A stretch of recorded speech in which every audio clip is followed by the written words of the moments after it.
Hello बच्चों, आपका फिर से स्वागत है फिजिक्स वाला प्लेटफॉर्म पर। आज हम लोग डिस्कस करेंगे जीओसी का लेक्चर नंबर 4। दोस्तों देखो, लेक्चर नंबर 3 तक मैंने सारी बातें बता दी हैं, ठीक है। अब लेक्चर नंबर 4 की ओर चलते हैं। लेक्चर नंबर 4 की ओर जब चलेंगे तो एक टर्म अभी रह गया है, उसको भी डिस्कस कर लेते हैं और उसके बाद लेक्चर नंबर 4 में हम लोग सारी बातें डिस्कस करते हैं। एक टर्म रह गया है एरोमेटिसिटी। एरोमेटिसिटी, देखो यार, एरोमेटिसिटी में हम क्या करते हैं, कैसे निकालते हैं?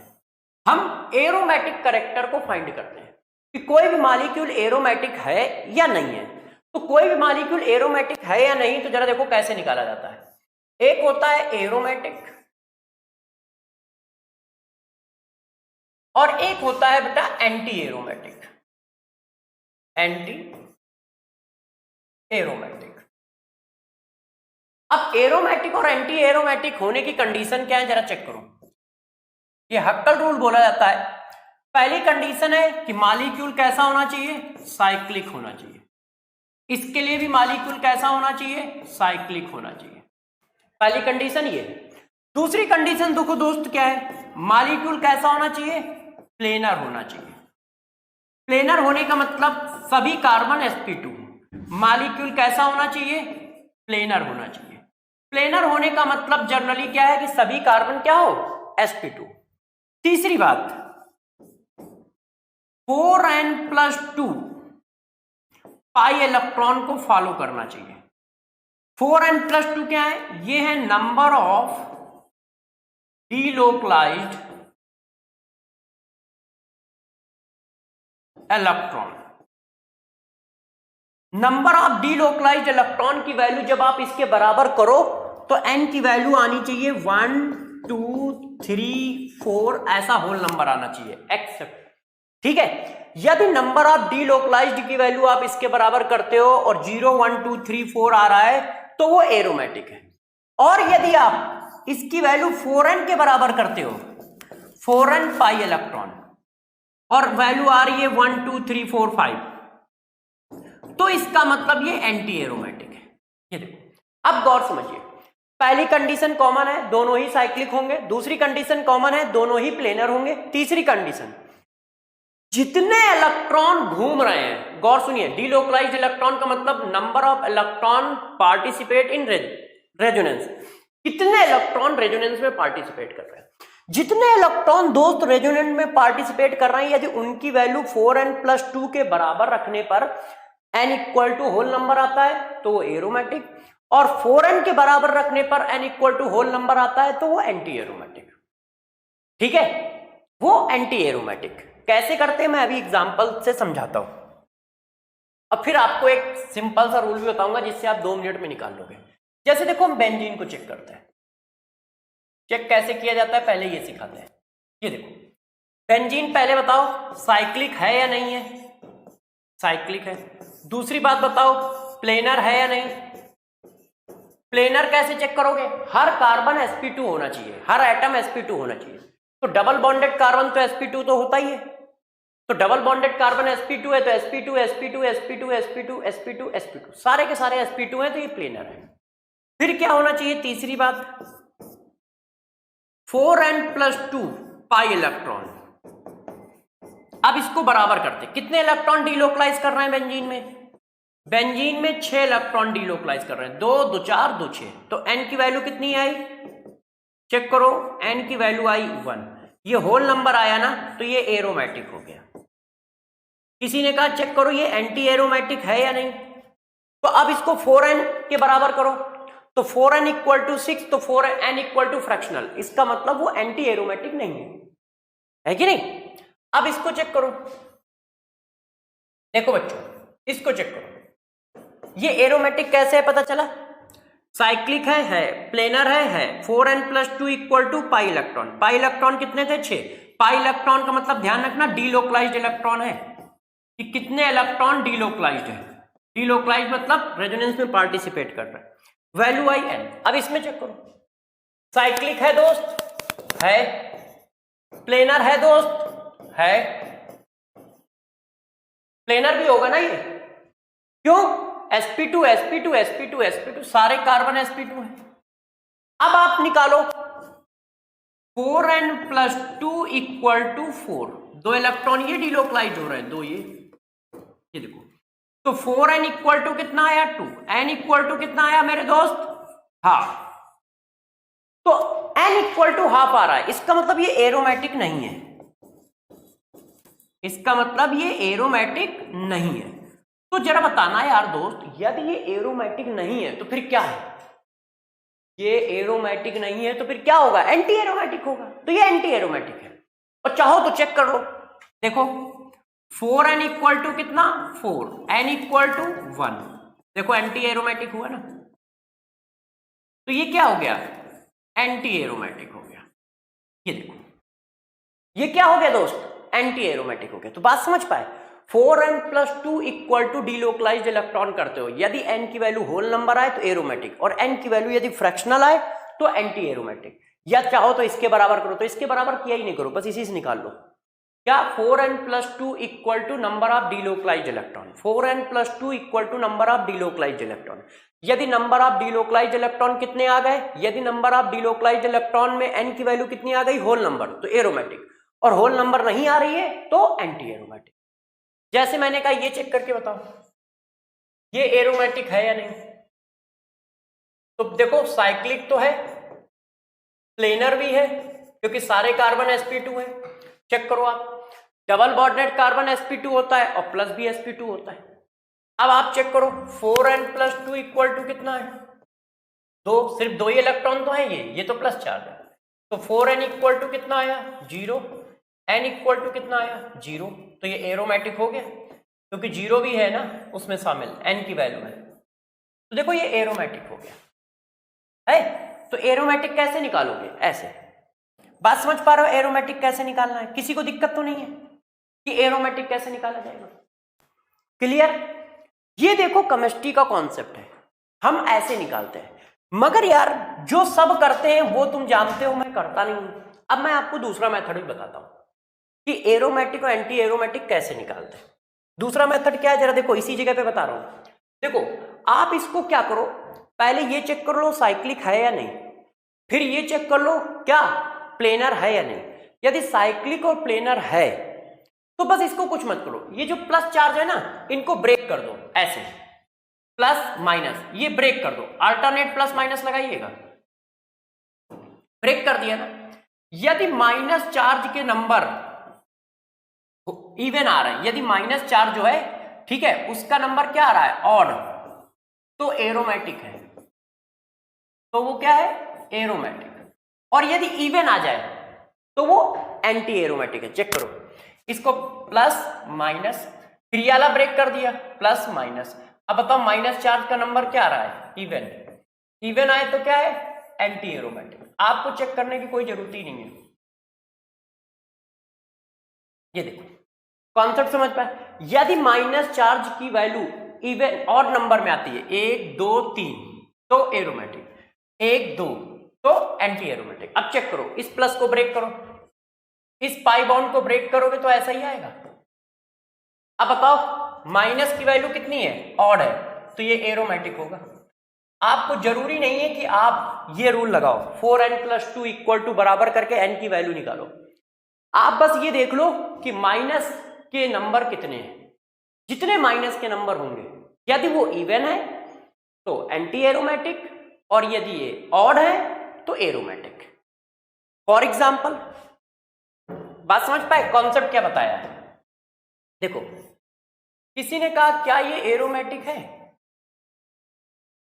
देखिएगा बच्चों, मेरे से पूछा गया क्या ये एरोमेटिक है, तो मैंने कहा अभी पता कर लेते हैं। देखो हमने इसको ब्रेक कर दिया, प्लस माइनस माइनस प्लस, हर पाई बॉन्ड को ब्रेक कर दिया, हर पाई बॉन्ड को ब्रेक कर दिया। अब माइनस काउंट कर लो, 1 2 3 4 5, क्या है? ऑड है, ये एरोमेटिक होगा। ये क्या है? एरोमेटिक होगा। और ना मानो चेक कर लो। पहली बात साइक्लिक है, अब देखो हम रूल के हिसाब से चेक कर देते हैं। प्लेनर है, कॉन्सेप्ट समझ पा रहे हो? अब 4n+2 इक्वल टू कितने इलेक्ट्रॉन डिलोकलाइज हो रहे हैं? 1 2 3 4 5, 5 का मतलब 10 electron. 4n equal to 8, n equal to 2। देखा एरोमेटिक आया कि नहीं? और मेरे हिसाब से भी तो एरोमेटिक आया है, चेक करो, मेरे कॉन्सेप्ट से भी तो एरोमेटिक आया है ये है। तो हम लोग इतनी मेहनत क्यों करेंगे यार, 2 मिनट में हम चेक कर देंगे। जैसे ये देखो, हमसे उन्होंने पूछा जरा ये बताओ एरोमेटिक है या नहीं। देखिएगा बच्चों, ये देखो ये एरोमेटिक है या नहीं, तो ब्रेक कर लो, देखते ही पता चल जाएगा। एक माइनस ये है, एक प्लस माइनस, ठीक है, प्लस माइनस, कितने माइनस हो गए देखो, 1 2 3, तो क्या होगा, एरोमेटिक होगा, ये एरोमेटिक होगा। चेक कर लो ना, मानो आप 4n + 2 पाई इलेक्ट्रॉन निकाल के देख लो, एरोमेटिक होगा। हमें बस ऐसे करना है, हम लोग और ज्यादा तकलीफ नहीं करेंगे, और जितने बॉन्ड होंगे उतने ही तो माइनस आते हैं। अब किसी ने पूछा ये बताओ पैरॉल एरोमेटिक है या नहीं, तो 2 मिनट में बता देंगे। जो लोन पेयर, अब जरा नोट डाल के सुनना, जो लोन पेयर डिलोकलाइज हो रहा है उसको आप माइनस चार्ज मान के चलोगे। लोन पेयर यदि क्या हो रहा है, डीलोकलाइज्ड हो रहा है, डीलोकलाइज्ड मतलब रेजोनेंस में पार्टिसिपेट कर रहा है, डीलोकलाइज्ड हो रहा है, तो उस लोन पेयर को क्या कंसीडर करोगे, माइनस चार्ज कंसीडर करोगे, माइनस चार्ज मान लोगे, ठीक है ना, माइनस चार्ज कंसीडर करना है, कंसीडर करना है। ये देखो, अब ये लोन पेयर डीलोकलाइज्ड होगा कि नहीं, lone pair single double conjugation है ना, तो देखो एक माइनस चार्ज ये हो गया, देखो एक माइनस चार्ज ये हो गया, और एक माइनस चार्ज ये भी तो बॉन्ड ब्रेक होगा, कितने माइनस हो गए, 3, तो ये क्या है, एरोमेटिक है। बस ऐसे निकालना है, सिंपल। और चाहो तो उस रूल को लगा लो, रूल मैंने इसलिए पहले पढ़ाया है कि कोई बच्चा कहता है सर रूल पढ़ाया नहीं, और मैं तो यार ये भी नहीं लिखता हूं, क्यों, लोन पेयर एक माइनस और जितने बॉन्ड उतने माइनस, क्योंकि एक बॉन्ड ब्रेक होगा तो एक माइनस एक प्लस बनाओगे ना, बात समझ रहे हो ना यार, देखो कॉन्सेप्ट को समझो यार, है ना, 2 मिनट में ऐसे ही क्वेश्चन सॉल्व हो जाएगा भाई। लोन पेयर एक माइनस और एक बॉन्ड का एक माइनस आएगा ना, क्योंकि बॉन्ड ब्रेक होगा तो एक माइनस एक प्लस जनरेट होता है, 1 2 3 एरोमेटिक। किसी ने पूछा ये बताओ यार सर आपकी बात मजा नहीं आ रहा है, जरा कुछ मजा ला के लाओ, मैंने कहा भी दे देते मजा, तुम बताओ तो सही क्या पूछना चाहते हो। बच्चों ने कहा ये बताओ, ट्रोपोलियम आयन इसको बोलते हैं, इसको क्या बोलते हैं, ट्रोपोलियम आयन।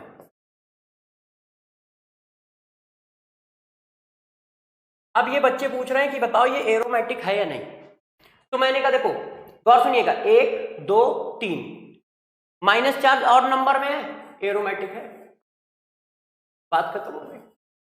माइनस चार्ज कितने हैं, और नंबर में, लगाने की जरूरत तो नहीं है, समझ गए कैसे, एक बॉन्ड का एक माइनस, 1 2 3 एरोमेटिक है। किसी बच्चे ने कहा अच्छा सर ऐसा नहीं चलेगा सर, आपसे हम कुछ टफ पूछेंगे जैसे आप बता ना पाओ। मैंने कहा यार कोई बात नहीं, आपकी इच्छाएं, बच्चों की इच्छा का हम लोग हमेशा सम्मान करते हैं। किसी ने कहा ये एरोमेटिक है या नहीं, तो मैंने कहा बता देंगे।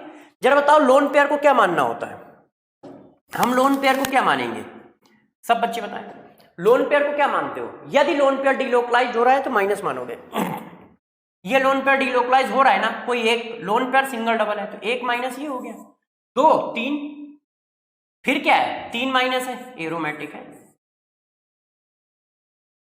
और साइक्लिक और प्लेनर तो है, साइक्लिक है, प्लेनर चेक कर लो, सारा कार्बन sp2 है और 3 आ रहा है, 1 2 3 ब्रेक करके दिखाओगे, समझ गए यार, एक बॉन्ड ब्रेक होगा तो एक प्लस लाओगे एक माइनस, एक प्लस लाओगे एक माइनस, तो 2 बॉन्ड है तो 2 माइनस ये, 1 माइनस लोन पेयर का, 3 एरोमेटिक है कि नहीं। तो बच्चों ने कहा नहीं यार सर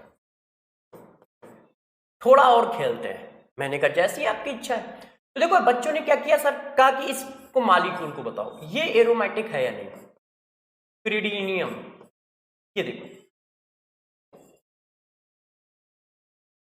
पिरिडीन, ये एरोमेटिक है या नहीं। तो मैंने कहा पहली बात तो एक नोट सुनो, इस नोट को पहले ध्यान रखो। नोट क्या है, यदि डबल बॉन्डेड कार्बन पर माइनस आएगा या डबल बॉन्डेड कार्बन पे लोन पेयर आएंगे तो ये डीलोकलाइज नहीं करेंगे, नॉट डीलोकलाइज, ध्यान रखिए, यदि डबल बॉन्डेड कार्बन पर माइनस प्लस आते हैं तो डिलोकलाइज नहीं करते। अब देखो lone pair, sorry double bonded carbon नहीं, नाइट्रोजन लिखो, एक मिनट देखिएगा, नाइट्रोजन, ये देखो, यदि डबल बॉन्डेड नाइट्रोजन पे लोन पेयर, ठीक है, डबल बॉन्डेड नाइट्रोजन पे लोन पेयर आ गया या माइनस आ गया तो वो डिलोकलाइज नहीं करेगा, ध्यान रखिए। अब देखो ये जो लोन पेयर है ये डिलोकलाइज नहीं कर रहे हैं, सिर्फ बॉन्ड डिलोकलाइज कर रहे हैं। तो कितने बॉन्ड है, 1 2 3, तो 3 माइनस है तो एरोमेटिक है, 3 माइनस आ रहे हैं ना, तो ये एरोमेटिक हो जाएगा। ये देखो ये कैसा हो जाएगा, एरोमेटिक। क्यों, ये वाले लोन पेयर क्यों नहीं काउंट किए, क्योंकि ये डिलोकलाइज नहीं हो रहा है, नॉट डिलोकलाइज्ड। ये लोन पेयर जो है मेरे बच्चों वो क्या है, डिलोकलाइज नहीं हो रहा है। प्रीडीन के जो नाइट्रोजन के लोन पेयर होते हैं वो डिलोकलाइज नहीं होते हैं, ध्यान रखिए। डबल बॉन्डेड नाइट्रोजन पे जो लोन पेयर होंगे वो डिलोकलाइज नहीं होंगे, वो फिक्स होंगे। उनकी जगह पाई बॉन्ड डिलोकलाइज हो रहा है, ये वाला पाई सिंगल डबल सिंगल डबल, बात समझ रहे हो। उनकी जगह कौन डिलोकलाइज हो रहा है, पाई बॉन्ड डिलोकलाइज हो रहा है। तो मेरे हिसाब से एरोमेटिक एंटी एरोमेटिक तो पहचान ही लोगे, 2-4 एंटी एरोमेटिक भी लिख देता हूं, ये देखिए 2-4 एंटी एरोमेटिक लिख देता हूं, इसको पहचानिए। आप लोग करते जाएं और बताते जाएं कि एरोमेटिक है या एंटी एरोमेटिक है। ये देखो, अब इसको देखो कितने पाई बॉन्ड है, 2, तो माइनस कितने आएंगे, 2, और 2 माइनस तो इवन है, इवन है तो ये एंटी एरोमेटिक हो गया, एंटी एरोमेटिक। यहां चेक करो, यहां पे माइनस कितने आएंगे, 2 पाई बॉन्ड है तो 2 आएंगे, ये भी एंटी एरोमेटिक हो गया। यहां चेक करो, ये पाई बॉन्ड ब्रेक हुआ तो एक ये और एक ये डिलोकलाइजेशन में है, 2 एंटी एरोमेटिक हो गया। जब इस पे प्लस आता है तो एरोमेटिक, जब माइनस आता है तो एंटी एरोमेटिक। ये देखो क्योंकि 2 माइनस है ना, और चाहो तो आप उस रूल से निकाल लो जो हम लोगों ने पढ़ा है, जो हम लोगों ने पढ़ा है उससे निकाल लो, बात एक ही है यार। हम ऐसा नहीं कह रहे कि उससे निकालोगे तो गलत आएगा, उससे भी वही आएगा जो हमने निकाला है। किसी ने कहा सर ये बताओ, देखो कभी कभी क्या होता है मॉलिक्यूल का वो ज्योमेट्री चेंज कर देते हैं, जैसे ये देखो बच्चों, किसी ने कहा सर ये बताइए ये मॉलिक्यूल कैसा है। तो देखो ऐसे मॉलिक्यूल कभी आए तो पहले बॉन्ड को ब्रेक करो अपने हिसाब से, ये वाला बॉन्ड आप अपने हिसाब से ब्रेक करो, ये वाला, और इस बॉन्ड को जब आप ब्रेक कर रहे होगे, कौन सा बॉन्ड मैं बता रहा हूं, देखो ये वाला बॉन्ड, ये बॉन्ड आपको अपने हिसाब से ब्रेक करना है। एक मिनट कलर चेंज कर दूं इसका, ये वाला बॉन्ड आपको अपने हिसाब से ब्रेक करना है, ये वाला। अब जब बच्चों ये बॉन्ड आपको अपने हिसाब से ब्रेक करना है तो कैसे ब्रेक करोगे जरा समझो। ये बॉन्ड ऐसे ब्रेक करोगे कि दोनों एरोमेटिक हो जाए, कोशिश अपनी ऐसी है कि इनको ऐसे ब्रेक करो कि दोनों एरोमेटिक हो जाए। तो दोनों एरोमेटिक कब होते हैं, जब यहां पर भी ऑड हो, यहां पर भी ऑड हो, तो एक डबल बॉन्ड यहां है और 2 डबल बॉन्ड यहां है। तो यार एन माइनस चार्ज की वैल्यू वैसी लानी ना, ऑड नंबर, माइनस चार्ज की वैल्यू ऑड नंबर लानी, तो यहां तो पहले से ऑड है, यहां इवन है, तो ये बॉन्ड इधर घुमा दे तो ये ऑड हो जाएगा। तो मैंने ऐसे ब्रेक कर दिया, ये देखो, बात समझ पाए। अभी हो सकता है ना समझ पाए हो, ऐसे ब्रेक किया। देखो जब भी कहीं किसी ऐसे मॉलिक्यूल को पूछे कि एरोमेटिक है या नहीं जिसमें 2 रिंग जुड़ रही हो, तो जब 2 रिंग जुड़ रही हो तो पाई बॉन्ड को ब्रेक करना होगा। पाई बॉन्ड कैसे ब्रेक करोगे दोस्त, पाई बॉन्ड ऐसे ब्रेक करोगे कि दोनों एरोमेटिक हो जाए, कोशिश ये है। तो तुम कैसे जानोगे कि दोनों एरोमेटिक हो जाए, यहां कितने पाई बॉन्ड है, 1, तो यदि पाई बॉन्ड 1 है तो माइनस चार्ज की वैल्यू भी 1 आएगी, 1 क्या है और, तो ये एरोमेटिक हो जाएगा। यहां कितने पाई बॉन्ड है, 2, तो माइनस चार्ज की वैल्यू भी 2 आएगी, और माइनस चार्ज 2 आया तो एंटी एरोमेटिक हो गया। तो इसको एरोमेटिक करने की कोशिश करो, एरोमेटिक तभी होगा जब बॉन्ड ऐसे कर दो, तो 2 माइनस यहां आ जाएंगे, 1 इसकी वजह से आ जाएगा, तो 3 हो जाएंगे, और 3 हो गए तो एरोमेटिक हो गया। तो आप देखो ये वाला पार्ट भी एरोमेटिक, ये वाला पार्ट भी एरोमेटिक, तो पूरा मॉलिक्यूल एरोमेटिक है कि नहीं, होल मॉलिक्यूल क्या हो गया, एरोमेटिक। 1 2 3, बात समझ गए। यदि कोई ऐसा कंपाउंड पूछता है जिसमें 2 रिंग ज्वाइंट कराई जा रही हो, तो जब 2 रिंग ज्वाइंट कराई जा रही होंगी तो हमें पाई बॉन्ड ब्रेक करना होगा। तो हम ऐसे पाई बॉन्ड ब्रेक करेंगे कि वो एरोमेटिक बन सके। ऐसे कैसे ब्रेक करोगे, तो बस देख लोगे तुम अपने हिसाब से। जैसे ऊपर वाला पार्ट एरोमेटिक होने के लिए क्या चाहिए, निगेटिव चार्ज की वैल्यू क्या चाहिए, ऑड। तो ऑड के लिए एक पाई बॉन्ड है, एक पाई बॉन्ड है तो निगेटिव भी एक ही आएगा।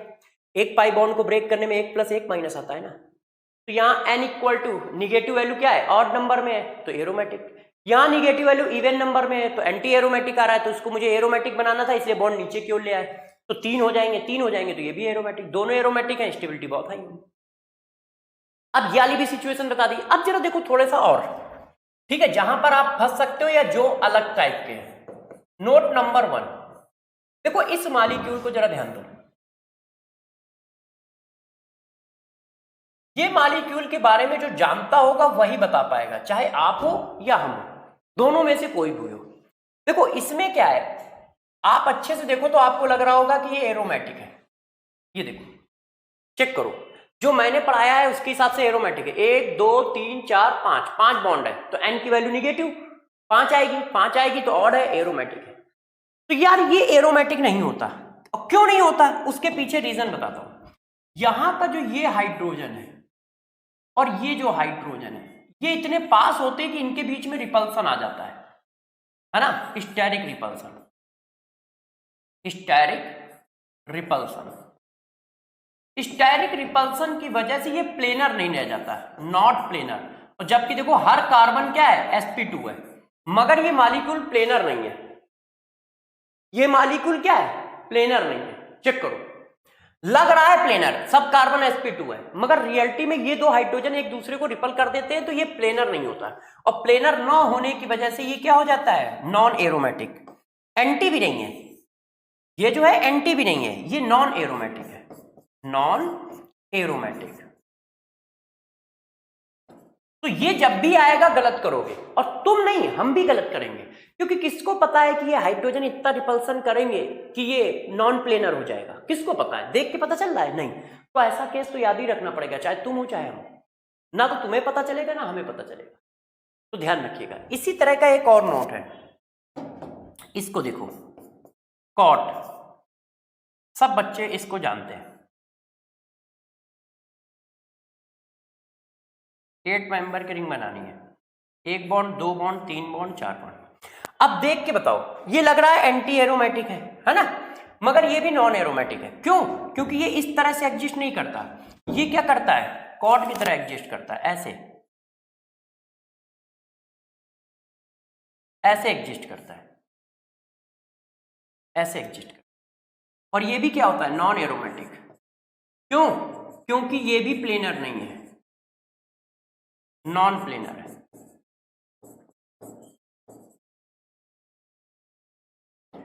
COT, cot.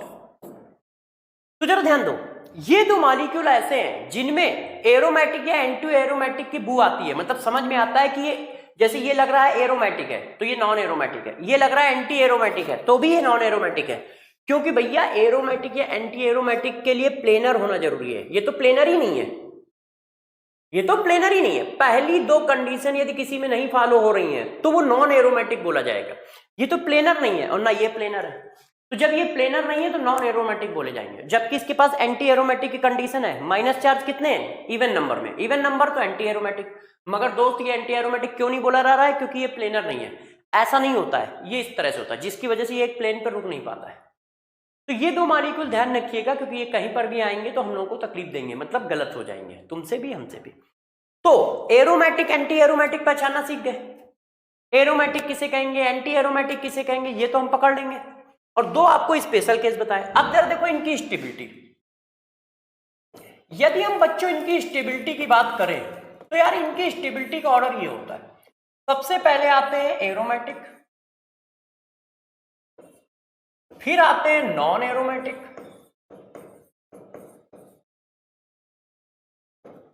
ये देखो, अब फिर आते हैं एंटी एरोमेटिक।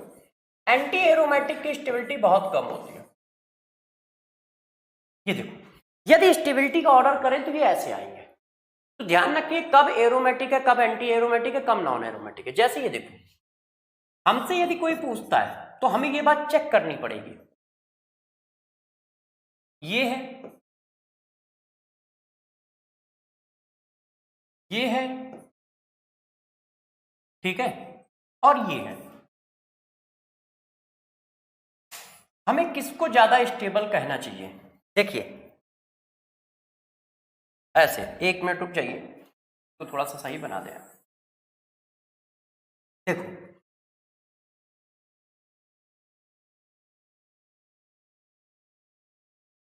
ऐसे, अब बताओ ज्यादा स्टेबल कौन है इसमें? एक मिनट इसको भी थोड़ा सही कर दें।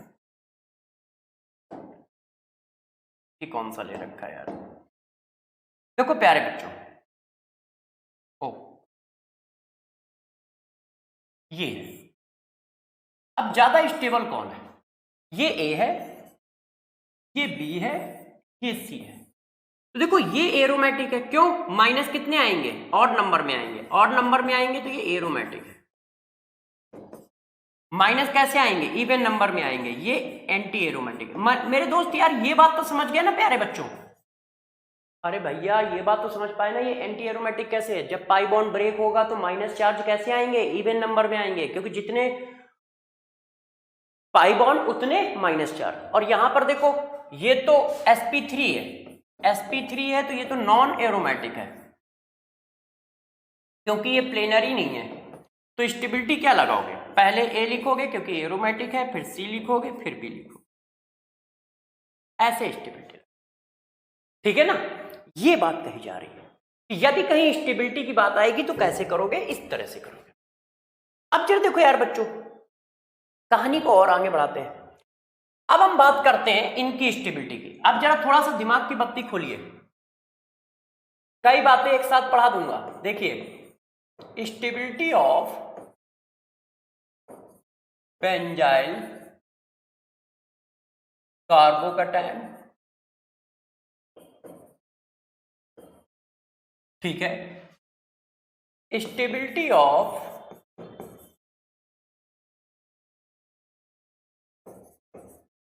Benzyl free radical,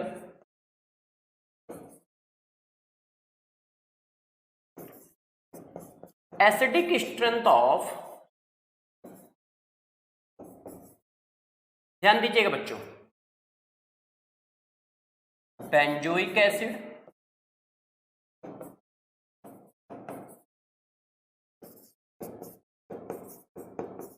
acidic strength of phenol. अब इन बात को जरा समझो। अच्छा, अब इसको हम चेक करते हैं कि कैसे कैसे क्या क्या चेक करना है। ये सारी बातें हमको पढ़नी है।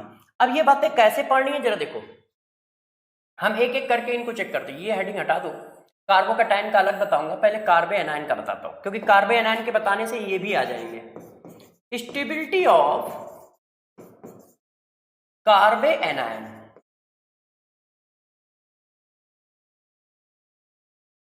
अब मेरी बातों को अच्छे से समझिएगा, ठीक है दोस्त। कार्बे एनायन क्या होता है?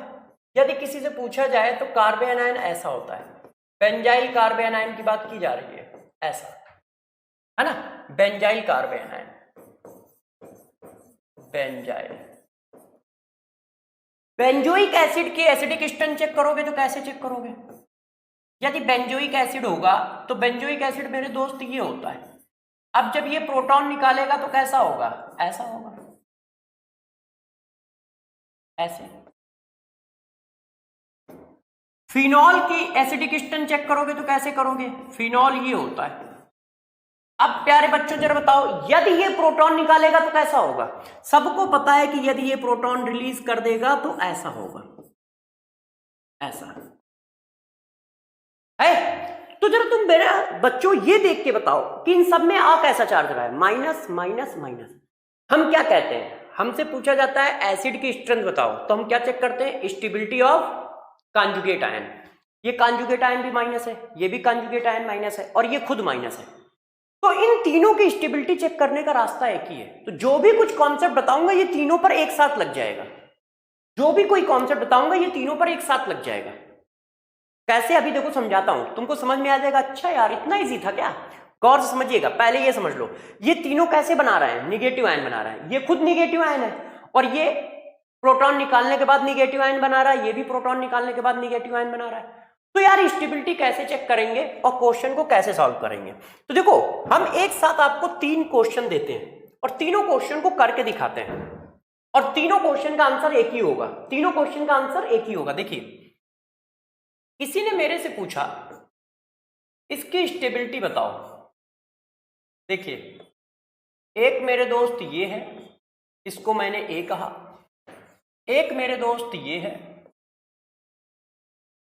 इसको मैंने, देखते जाइएगा कैसे कर रहा हूं, है ना, ये है।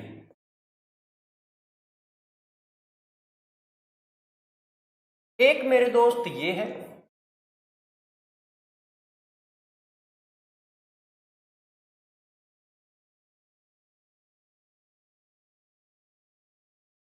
और एक मेरे दोस्त ये। अब ये कहा जा रहा है कि इनकी स्टेबिलिटी का ऑर्डर लगाओ, इनकी स्टेबिलिटी का ऑर्डर लगाओ, ऐसे।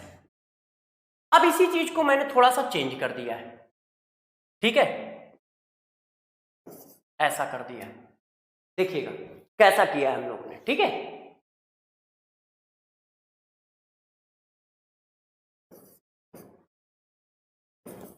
एक मेरे पास ये है सिर्फ बेंजोइक एसिड,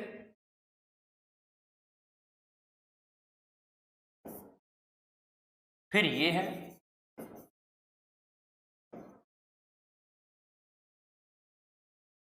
ऐसे, ठीक है ना। इस तरह से देख लो, या इसको इस तरह से कर लो। थोड़ा सा मैं चेंज कर दूं, किसी बच्चे को बुरा तो नहीं लगेगा। ऐसा मैं चेंज इसलिए कर रहा हूं क्योंकि अभी एक चीज पढ़ाई नहीं है और वो इस पे लग जाएगी तो आप कहोगे लो यार सर। तो हम लोग कुछ दूसरे ग्रुप लगा लेते हैं। दूसरे ग्रुप कौन से लगा लेते हैं? जो इन पे भी काम कर सके और उन पे भी काम कर सके, मतलब दोनों पे काम कर सके। तो हम लगा लेते हैं इस पर, हाँ दोस्तों, कौन से ग्रुप लगाएं, कौन से ग्रुप लगाएं जो दोनों पे काम कर सकें, दोनों के लिए आंसर बता सकें। तो कौन सा ऐसा ग्रुप है? बहुत सारे ग्रुप हैं यार, कोई भी लगा दो। तो कोई भी कौन से लगा दे दोस्त? चलो अच्छा, यही लगा रहने देते हैं। चलिए दोस्तों, यही लगा देते हैं। एक कॉन्सेप्ट आपको बताना होगा, मैं बता दूंगा, आप देखते जाइए बस। ये देखो दोस्त, डिट्टो सेम बातें लिख रहा हूं, ऐसे लिखा। अब डी देखो यार,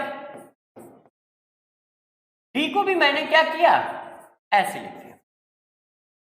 सही है। अच्छा, किसी बच्चे ने कहा सर ये भी लिख दो, तो मैंने कहा ये भी लिख देता हूं, फिनॉल। पहले फिनॉल लिखा,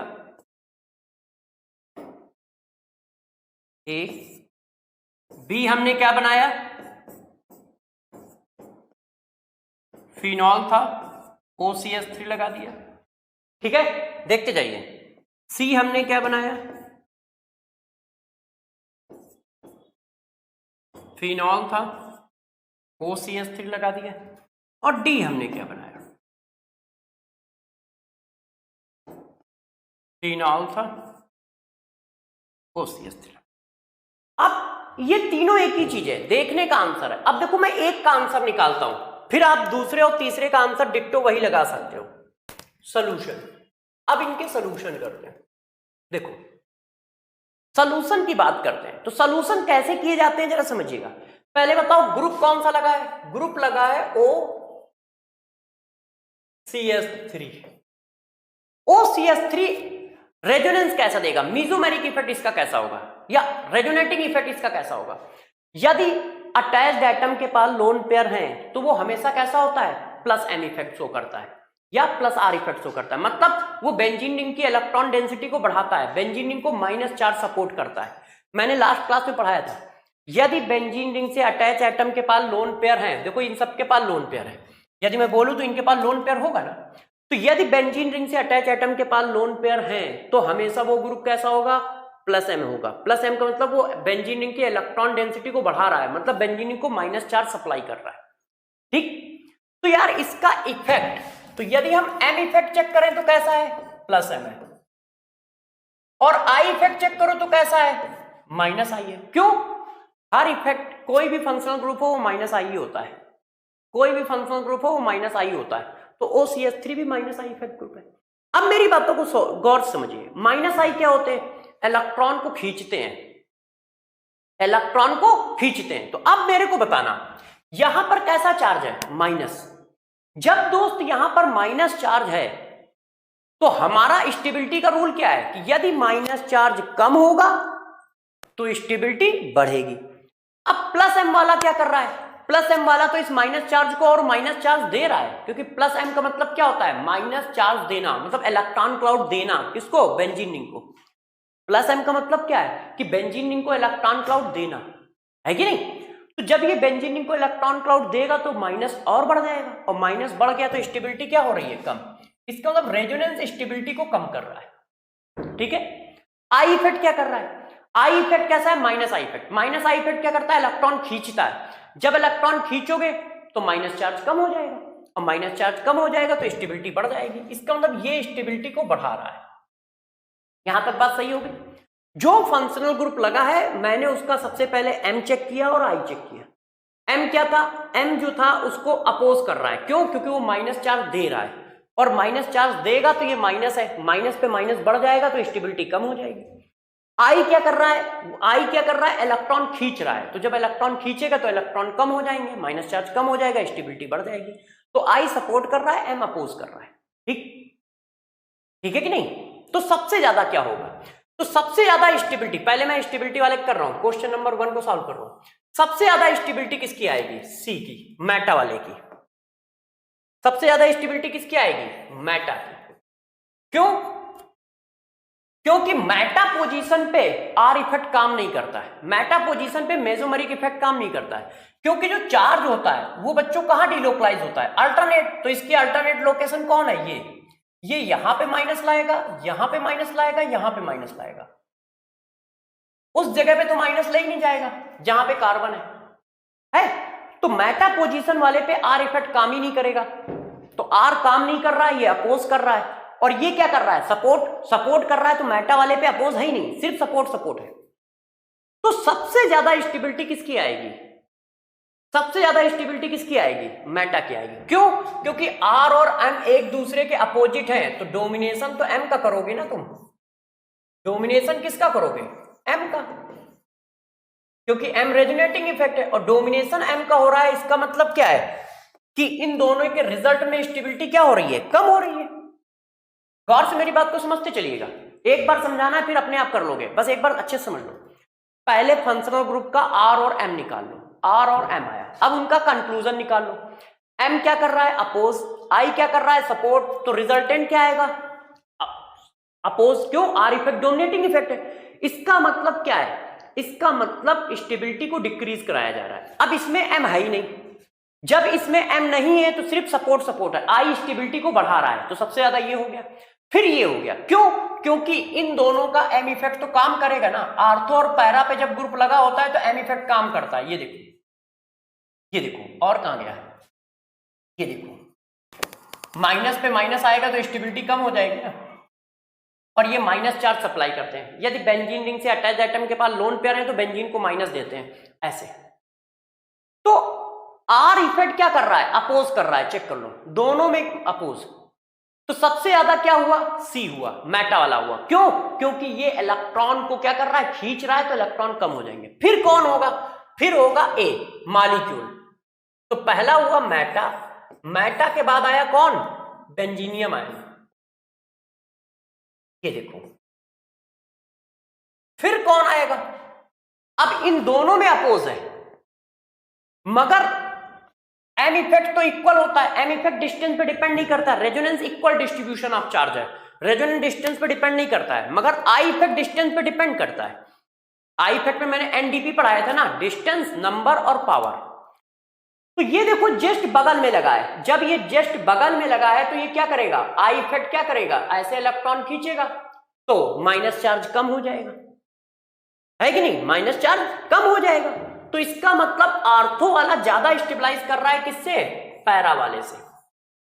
आर्थो वाला ज्यादा स्टेबलाइज कर रहा है किससे? पैरा वाले से। तो आंसर क्या आया? आर्थो।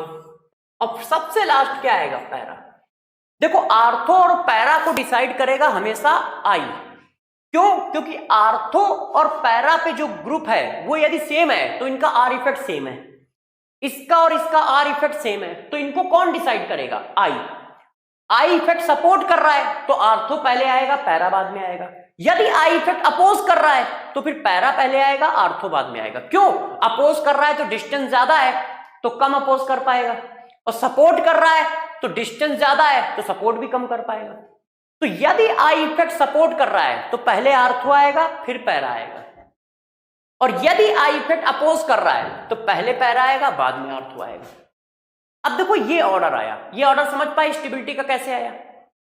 भाई स्टेबिलिटी के ऑर्डर की बात सिंपल सी है, चार्ज कम होगा स्टेबिलिटी ज्यादा होगी। अब किसी ने कहा कैसे स्टेबिलिटी लगाई जाए, तो मैंने कहा देख लो, मैंने जो फंक्शनल ग्रुप लगाया उसका एम और आई चेक किया। एम इफेक्ट कैसा है?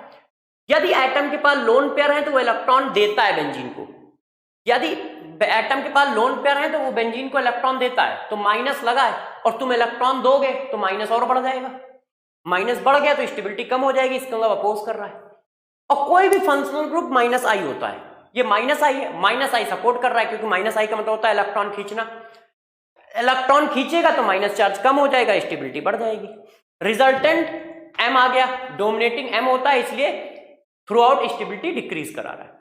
तो सबसे ज्यादा किसकी है? मेटा की। क्यों? क्योंकि आई सपोज कर रहा है और मेटा पे एम इफेक्ट लगता ही नहीं है। देखो चार्ज कहां कहां जाता है, ये देखो उस पर गया ही नहीं है, इसलिए पहले मेटा आ गया। अब रेजोनेंस अपोज कर रहा है तो ये दोनों रेजोनेंस वाले हैं, इनमें रेजोनेंस डोमिनेट करेगा, तो अपोज कर रहा है तो स्टेबिलिटी को और कम कर देगा, इसलिए न्यूट्रल वाला आ गया जिस पर कोई ग्रुप नहीं लगा। और आर्थो और पैरा का कंपेयर जब भी करना हो तो आई इफेक्ट से होगा, क्योंकि उनका आर कांस्टेंट है। तो आई क्या है? सपोर्ट कर रहा है, इसलिए आर्थो वाला पहले आया है और पैरा बाद में। और यदि आई अपोज करता तो पैरा पहले आता, आर्थो बाद में। अब यही आंसर देखना इसका आएगा, यही आंसर इसका आएगा, चेक कर लो। प्रोटॉन निकालने के बाद ये सब कैसे हो जाएंगे, मैंने अभी पीछे पढ़ाया था, जरा ध्यान दो। प्रोटॉन निकालने के बाद ये सब कैसे हो गए? ये सब माइनस हो गए ना, यहां पे इसका मतलब माइनस चार्ज, इसका मतलब माइनस चार्ज, इसका मतलब माइनस चार्ज, इसका मतलब माइनस चार्ज। अब यदि ये सब माइनस है तो बताओ आंसर क्या आएगा? यही तो आंसर आएगा। क्यों? अभी तुमने माइनस चार्ज की तो स्टेबिलिटी निकाली है, तो एसिडिक स्ट्रेंथ किसकी ज्यादा आएगी? चेक करो। तो यदि तुम एसिडिक स्ट्रेंथ की बात करते हो तो दूसरे नंबर क्वेश्चन की एसिडिक स्ट्रेंथ भी यही आएगी, सबसे ज्यादा आएगी सी की, मेटा वाले की। फिर किसकी आएगी?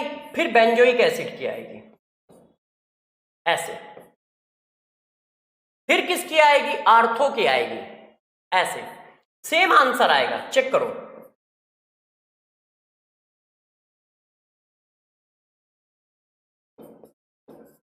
फिर किसकी आएगी? पैरा की आएगी।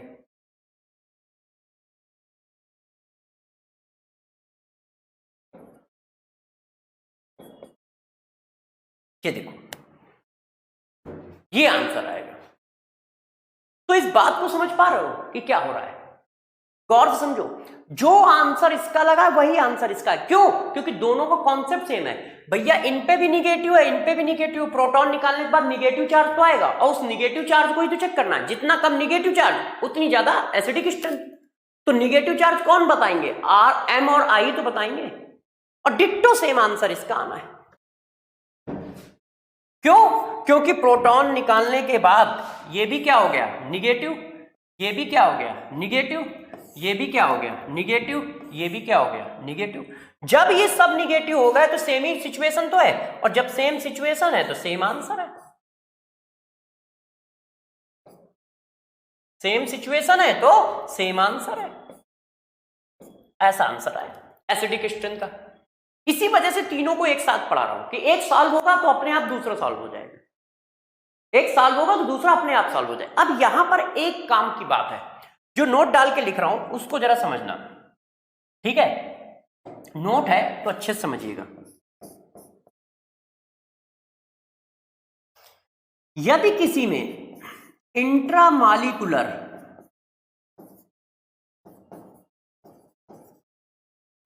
हाइड्रोजन बॉन्डिंग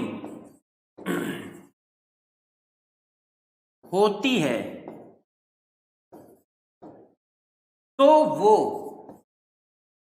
एसिड अपनी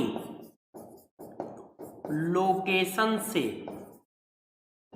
एक नंबर बैक में चला जाता है, चला जाता है। जरा गौर समझो, यदि कोई ऐसा मॉलिक्यूल है जिसमें हाइड्रोजन बॉन्डिंग होने की प्रोबेबिलिटी है या हाइड्रोजन बॉन्डिंग होती है दोस्त, तो वो क्या करेगा, वो अपनी नंबर से एक मॉलिक्यूल पीछे चला जाएगा। वो क्या होगा, एक नंबर पीछे चला जाएगा। ऐसा क्यों? इंट्रामॉलिक्यूलर हाइड्रोजन बॉन्डिंग की वजह से। इंट्रामॉलिक्यूलर हाइड्रोजन बॉन्डिंग की वजह से क्या होता है, ऐसा देखो जरा, जैसे ये है, अब ये एसिड है, गौर समझिएगा, ऐसे, और ये मॉलिक्यूल है। हाइड्रोजन बॉन्डिंग की कंडीशन सब बच्चों को याद है कि हाइड्रोजन बॉन्डिंग की कंडीशन क्या बताई गई थी, यदि अच्छे से याद हो तो। इंट्रामॉलिक्यूलर हाइड्रोजन बॉन्डिंग की कंडीशन, फंक्शनल ग्रुप पे हाइड्रोजन होना चाहिए और बगल में इलेक्ट्रोनेगेटिव एलिमेंट होना चाहिए। हाइड्रोजन बॉन्डिंग की कंडीशन हो, बगल में इलेक्ट्रोनेगेटिव एलिमेंट हो, ये देखो, तो ये हाइड्रोजन बॉन्ड हो जाएगा कि नहीं हो जाएगा, ऐसे, ये देखो। और ये जो हाइड्रोजन बॉन्ड आपने बना दिया है, ये वाला, ये इंट्रामॉलिक्यूलर हाइड्रोजन बॉन्ड है, इंट्रामॉलिक्यूलर हाइड्रोजन बॉन्ड। अब दोस्त, इंट्रामॉलिक्यूलर हाइड्रोजन बॉन्ड क्या करेगा, जब इसके पास दो बॉन्ड हो गए, डबल बॉन्ड जैसा हो गया ना, similar to double bond, similar to double bond,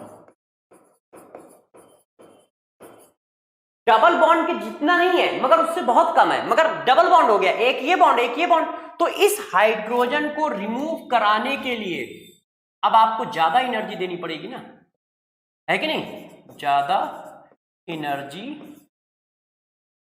required to removal of hydrogen. Removal of hydrogen के लिए अब ज्यादा एनर्जी देनी पड़ेगी, और ज्यादा एनर्जी देनी पड़ेगी तो एसिडिक स्ट्रेंथ क्या होगी, डिक्रीज हो जाएगी।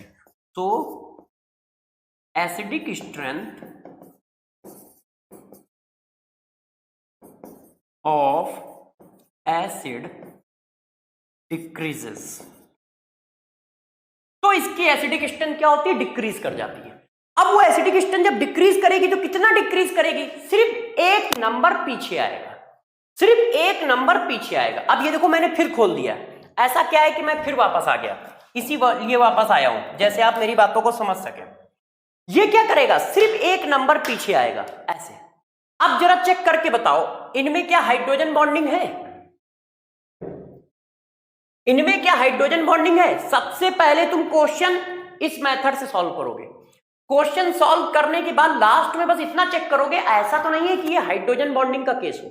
यदि हाइड्रोजन बॉन्डिंग का केस है तो बस आर्थो वाले को पीछे कर देना, क्योंकि हाइड्रोजन बॉन्डिंग तो सिर्फ आर्थो वाले पे ही पॉसिबल है ना, इन्हीं में तो एच बॉन्डिंग हो सकती है, इन्हीं में एच बॉन्डिंग हो सकती है ना, क्योंकि एच बॉन्डिंग का केस क्या होता है, आर्थो पर ही होता है, मैंने पीछे पढ़ा रखा है। तो जरा बताओ, क्या हाइड्रोजन बॉन्डिंग का केस पॉसिबल है, ऑक्सीजन से अटैच हाइड्रोजन है और बगल में इलेक्ट्रोनेगेटिव एटम है, ऑक्सीजन से अटैच हाइड्रोजन है और बगल में इलेक्ट्रोनेगेटिव एटम है, तो हाइड्रोजन बॉन्डिंग का केस पॉसिबल तो है। यदि हाइड्रोजन बॉन्डिंग का केस पॉसिबल है तो बस एक नंबर आगे पीछे कर दो, आर्थो वाले से एक नंबर आगे पीछे, तो आर्थो वाला एक नंबर पीछे चला जाएगा। जब मेरे दोस्त आर्थो वाला एक नंबर पीछे चला जाएगा तो अब ये यहां से हट जाएगा। अब मैं नंबर चेंज कर दे रहा हूं, ठीक है। पहले कैसे निकालोगे, समझ गए, पहले बिल्कुल उसी तरह से निकालोगे जैसे मैंने ऊपर वाले का निकाला है, और ये तीनों का सेम चलेगा। एक सॉल्व कर रहा हूं, इसका मतलब तीनों सॉल्व कर रहा हूं, ठीक है। निकालने के बाद ये चेक कर लो क्या हाइड्रोजन बॉन्डिंग है। यदि हाइड्रोजन बॉन्डिंग नहीं हो रही है तो आंसर हो चुका, बात खत्म हो गई। यदि हाइड्रोजन बॉन्डिंग हो रही है मॉलिक्यूल में तो एक पायदान आगे पीछे कर दो, बस आर्थो वाले को एक पायदान पीछे कर दो। तो देखो आर्थो वाला ये है, इसको एक पायदान पीछे कर देते हैं, तो ये सॉरी, तो आर्थो वाले को एक पायदान पीछे करोगे तो ये यहां से हट जाएगा और किसकी जगह आ जाएगा, पैरा की जगह आ जाएगा। और पैरा कहां जाएगा, आर्थो की जगह, बस एक पायदान पीछे किया है। तो यहां पे हमने लिख दिया क्या, पैरा वाला। क्यों लिख दिया पैरा वाला, समझ रहे हो, स्टेबिलिटी की वजह से नहीं लिखा है, हाइड्रोजन बॉन्डिंग की वजह से लिखना पड़ गया है। ध्यान रखिएगा, यहां पे हाइड्रोजन बॉन्डिंग की वजह से ऐसा हो गया है, नहीं तो आंसर आर्थो वाला ज्यादा था। और यहां पर भी क्या होगा, पैरा पहले आ जाएगा, आर्थो बाद में आ जाएगा। ये जो इंटरचेंज हुए हैं ये हाइड्रोजन बॉन्डिंग की वजह से हुए हैं। ये किसकी वजह से हुए हैं, हाइड्रोजन बॉन्डिंग की वजह से हुए। तो जितने भी निगेटिव हैं उन सबका एक ही कॉन्सेप्ट है, आप बस इसको चेक कर लिया करो। प्लस एम और माइनस आई का आंसर हमेशा यही रहेगा, आप ध्यान रखिएगा। प्लस एम और माइनस आई का आंसर हमेशा यही रहेगा, जो ये मैंने बनाया है ये यही आंसर आएगा, अलग आंसर नहीं आएगा। प्लस एम और माइनस आई का ध्यान रखिए, यही आंसर आएगा बार बार।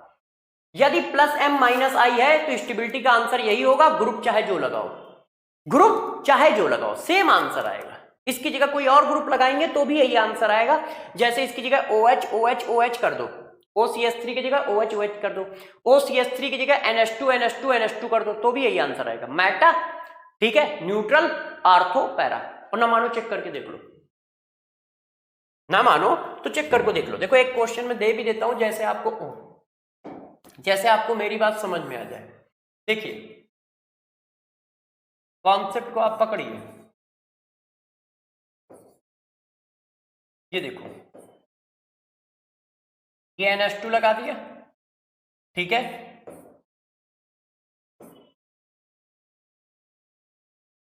फिर NH2 लगा दिया, फिर मेरे दोस्त NH2 लगा दिया,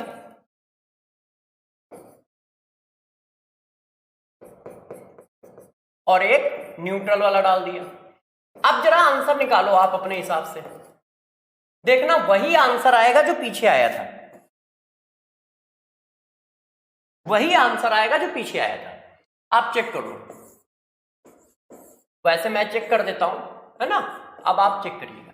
ग्रुप कौन है, NH2, ये NH3 नहीं है, NH2 है।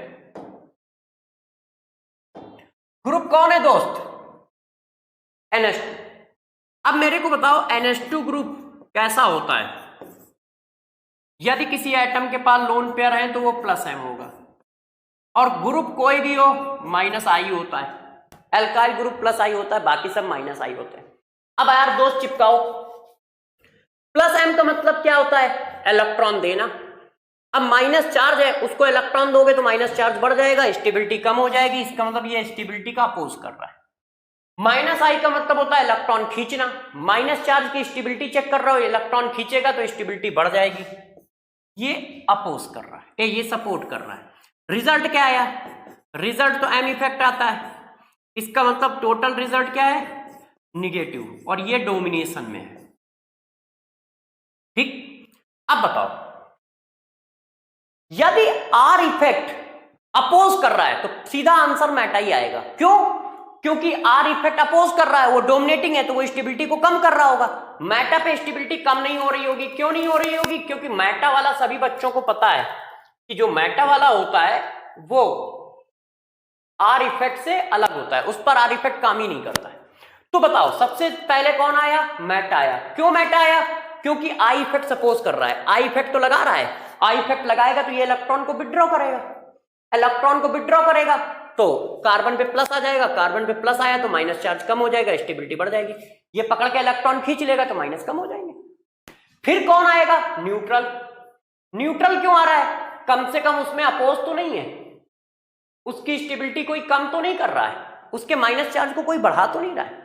फिर कौन आएगा, फिर मैंने आपको बताया था जब आर्थो और पैरा पे कंपेयर करना हो तो आई इफेक्ट डिसाइड करेगा, आर्थो और पैरा पे कंपेयर करना है तो आई इफेक्ट डिसाइड करेगा। आई क्या कर रहा है, सपोर्ट, आई सपोर्ट कर रहा है तो आर्थो वाला आएगा, अपोज करता तो पैरा वाला आता। अब जरा चेक करो, आंसर ये लिखा है, अब पीछे वाला आंसर चेक करो, Meta molecule ortho para, Meta molecule ortho para, same answer, देखा सेम आंसर आएगा चाहे कोई भी ग्रुप लगाओ।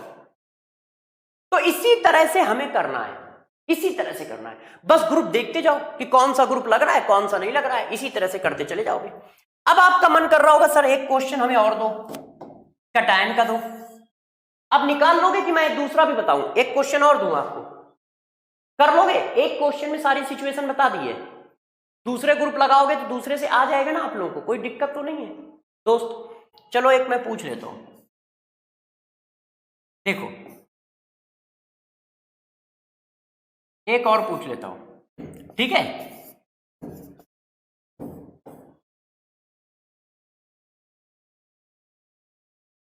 ये देखो, जैसे आप क्या है ना, मेरी बातों को अच्छे से समझ जाओ कि हाँ यार, नहीं तो वो होगा कि सर अप्लाई तो कराया है मगर आपने एक सिचुएशन बताई थी, दूसरी सिचुएशन बताई नहीं, तो हम कर नहीं पा रहे हैं। देखो बहुत सिंपल है, बुक क्या लिखती है उस पर मत जाओ यार, वो तो पता नहीं क्या क्या लिखते रहते हैं। मुझे तो यही नहीं समझ में आता है, किसी बहुत सिंपल चीज को, किसी भी सिंपल चीज को टफ करना हो तो बुक बेचारा बच्चा क्यों नहीं समझ पा रहा है? क्योंकि वो इतने टफ तरीके से लिखी गई है।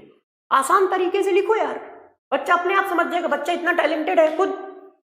तो चलो अब इस क्वेश्चन को करके बताओ, बताइए कैसे करोगे? पहले क्या पकड़ोगे? फंक्शनल ग्रुप को पकड़ोगे। लोगों को अपना दिमाग लगाना ही नहीं है, वो बुक को फॉलो करते हैं। और जब टीचर बुक को फॉलो करेगा फिर साइंस कैसी? साइंस का मतलब क्या होता है? इनोवेशन। इनोवेशन का मतलब है खुद सोचो। इनोवेशन का मतलब क्या है? खुद सोचिए। चलिए वो बात बाद में कर लेंगे यार, पढ़ लेते हैं। NO2 कैसा आई इफेक्ट होगा? NO2 कैसा आई इफेक्ट होगा? माइनस। क्यों? कोई भी ग्रुप माइनस आई इफेक्ट होता है, बात खत्म हो गई। NO2 का M इफेक्ट कैसा होगा? क्या NO2 में लोन पेयर है? नहीं, तो फिर माइनस M, पाई बॉन्ड है ना। मैंने कहा था यदि डोनर एटम के पास पाई बॉन्ड है, ऐसा होता है NO2, डोनर एटम के पास पाई बॉन्ड है तो हमेशा इलेक्ट्रॉन खींचेगा बेंजीन के, माइनस M इफेक्ट होगा, वो बेंजीन के इलेक्ट्रॉन खींचेगा। तो ये माइनस M इफेक्ट है, बेंजीन के इलेक्ट्रॉन खींच रहा है। अब यदि ये बेंजीन के इलेक्ट्रॉन खींच रहा है तो दोस्त जरा बताना क्या होगा? ये क्या करेगा? यदि इलेक्ट्रॉन खींचेगा तो माइनस चार्ज कम हो जाएगा, है कि नहीं? इलेक्ट्रॉन खींच लोगे तो माइनस कम हो जाएगा, और माइनस कम हो गया तो स्टेबिलिटी बढ़ जाएगी। इसका मतलब ये इस बार स्टेबिलिटी को सपोर्ट कर रहा है। I effect, minus I effect है, ये भी इलेक्ट्रॉन खींचता है तो ये भी सपोर्ट कर रहा है। इस बार तो भैया दोनों सपोर्ट कर रहे हैं, M प्लस आई, माइनस M और माइनस आई, दोनों क्या कर रहे हैं? सपोर्ट कर रहे हैं। डोमिनेशन तो दोनों का हो गया, दोनों ही सपोर्ट कर रहे हैं, है? अब आंसर क्या होना चाहिए जब दोनों सपोर्ट कर रहे हैं? तो सिंपल सी बात है, सबसे ज्यादा कौन खींचेगा? रेजोनेटिंग इफेक्ट डोमिनेटिंग इफेक्ट होता है, रेजोनेटिंग इफेक्ट डोमिनेटिंग इफेक्ट होता है। इसका मतलब आर्थो और पैरा वाले सबसे पहले आएंगे, क्योंकि उन्हीं दोनों में रेजोनेंस होता है। तो आर्थो लिखे कि पैरा लिखे, ये कौन डिसाइड करता है? आई। आई क्या है? सपोर्टिंग है, तो आर्थो वाला आएगा। तो सबसे पहले कौन आया? आर्थो। फिर कौन आया? पैरा। क्यों? क्योंकि आर इफेक्ट डोमिनेटिंग इफेक्ट है या एम इफेक्ट डोमिनेटिंग इफेक्ट है, तो पहले तो एम वाले ही आएंगे। अब आर्थो और पैरा में एम इफेक्ट सेम होता है, तो डिसाइड कौन करता है? आई। यदि आई सपोर्ट कर रहा है तो आर्थो पहला आएगा, पैरा में बाद में आएगा। यदि आई अपोज करता तो पहला पैरा पहले आता। क्यों? क्योंकि डिस्टेंस ज्यादा है। अब बताओ कौन आएगा? अब मेटा आएगा। मेटा क्यों आएगा? क्योंकि उसके पास आई तो है, और आई क्या कर रहा है? सपोर्ट। स्टेबिलिटी तो आई भी बढ़ा रहा है ना। सबसे लास्ट में कौन आएगा? ये आएगा, ऐसा। ठीक है, देख लो क्या लिखा है, आर्थो, पैरा, मेटा और मॉलिक्यूल। अब यही क्वेश्चन मैं फिर से देता हूं आपको दोस्त, मगर इस बार क्वेश्चन देता हूं एसिडिक स्ट्रेंथ पर। अब मैं इस बार क्वेश्चन देता हूं एसिडिक स्ट्रेंथ पर। ये देखो, ortho nitrophenol, para nitrophenol, Meta nitrophenol और फिनॉल। पूछा जा रहा है बताओ यार कैसे चलेंगे? बताओ दोस्त कैसे चलेंगे? कर दो। इनको क्या मानोगे? Minus charge. ये माइनस चार्ज है, ये माइनस चार्ज है, ये माइनस चार्ज है, ये माइनस चार्ज है। अब ये माइनस चार्ज है, अब माइनस चार्ज है तो चेक कर लो जरा। कैसे चेक करोगे? सबसे पहले हम क्या चेक करते हैं? सबसे पहले चेक करते हैं ग्रुप का नेचर। ग्रुप का नेचर पकड़ के चेक कर लिया। NO2, NO2 कैसा होगा? -M होगा। I कैसा होगा? I तो माइनस होगा ही होगा। अब बताओ, ये माइनस चार्ज है, इसको माइनस मान के चलोगे, क्यों? क्योंकि प्रोटॉन निकालने के बाद ये सब माइनस हो जाते हैं ना। अब वही सिचुएशन है, अब वही सिचुएशन है तो क्या आंसर आएगा? सेम आएगा। लिख दो यार, पहले कौन आएगा? आर्थो, फिर कौन आएगा? पैरा, फिर कौन आएगा? मेटा, फिर कौन आएगा? फिनॉल। आंसर ये आया स्टेबिलिटी का। ये आंसर किसका आया है? स्टेबिलिटी का, है कि नहीं? क्योंकि फिनॉक्सी आयन बनेगा, उस पर निगेटिव चार्ज आएगा, तो उसको स्टेबलाइज कौन करेगा? रेजोनेंस। रेजोनेंस तो सपोर्टिंग है ना, अभी मैंने पीछे बताया है, यही तो आया। MB और I दोनों सपोर्ट कर रहे हैं और दोनों डोमिनेटिंग है। तो पहले कौन आएगा? Ortho, para, Meta. ये स्टेबिलिटी की वजह से आया है। मगर मैंने आपको क्या पढ़ाया था कि ये तो स्टेबिलिटी की वजह से आंसर है। मगर आपको क्या चेक करना है? जब आंसर लगा लो एसिडिक स्ट्रेंथ का, तो ये चेक कर लो क्या हाइड्रोजन बॉन्डिंग का केस तो नहीं है। तो जरा चेक करना क्या हाइड्रोजन बॉन्डिंग हो सकती है। देखो, ऑक्सीजन से अटैच हाइड्रोजन है और बगल में इलेक्ट्रोनेगेटिव एलिमेंट है, तो हाइड्रोजन बॉन्डिंग तो हो सकती है। यहां तो हाइड्रोजन बॉन्डिंग का केस है, ऐसे।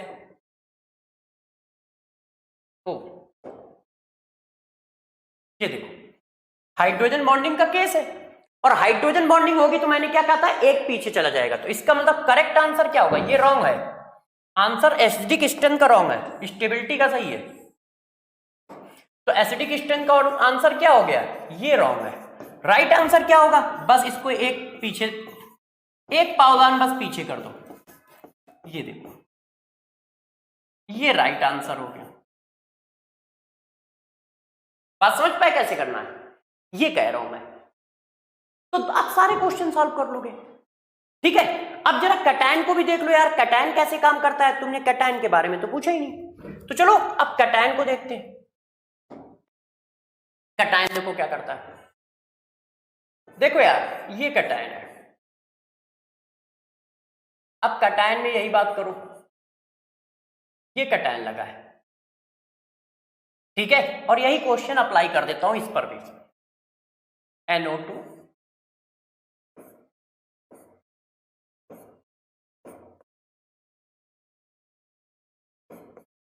NO2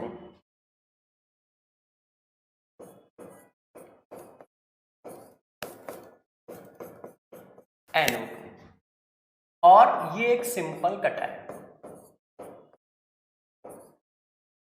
ऐसे।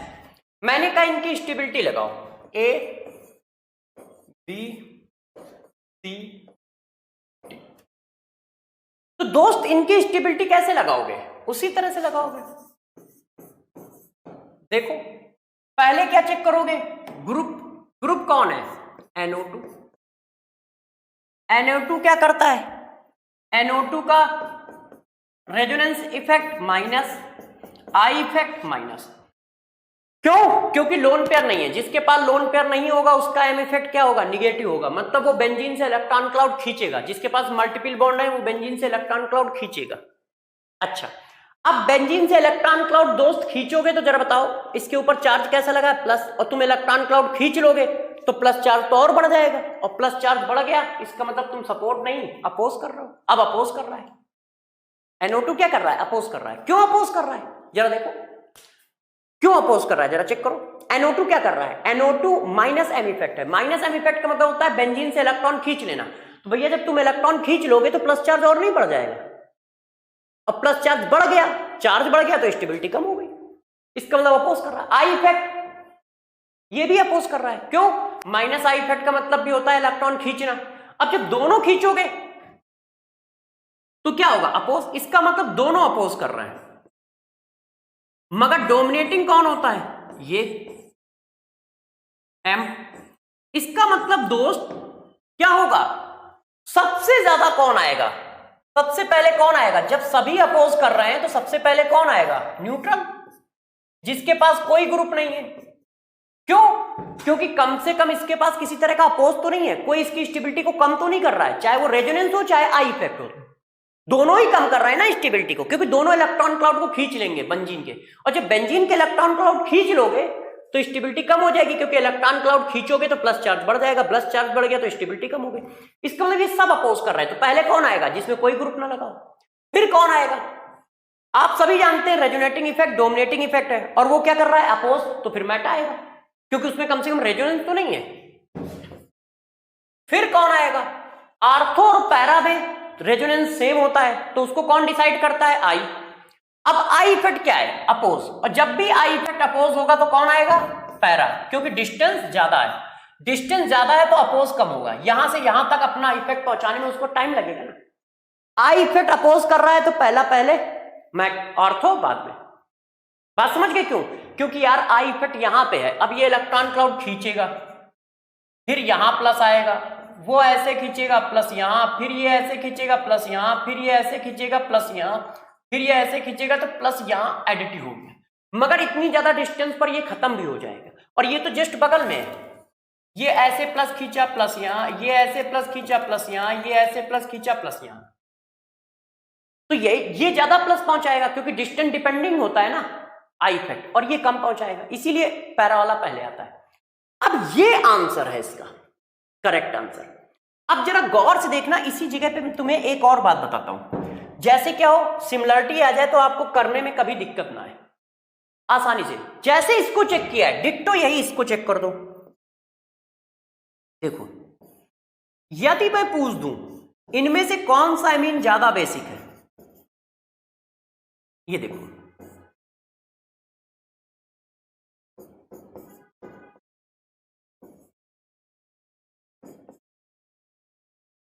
ए बी सी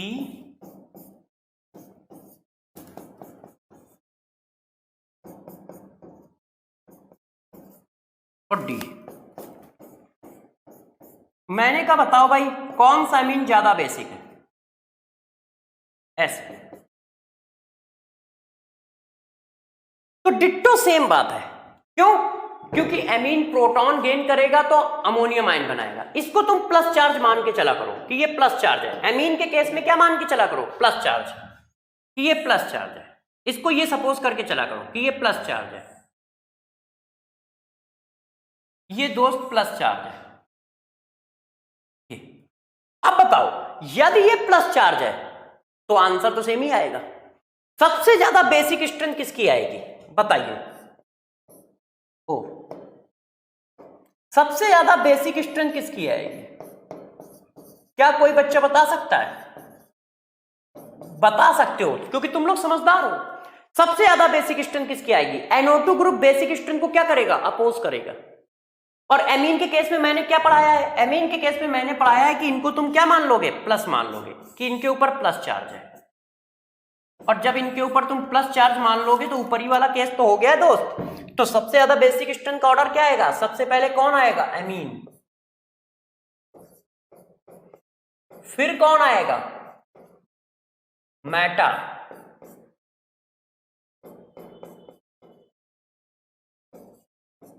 फिर कौन आएगा दोस्त? फिर आएगा पैरा।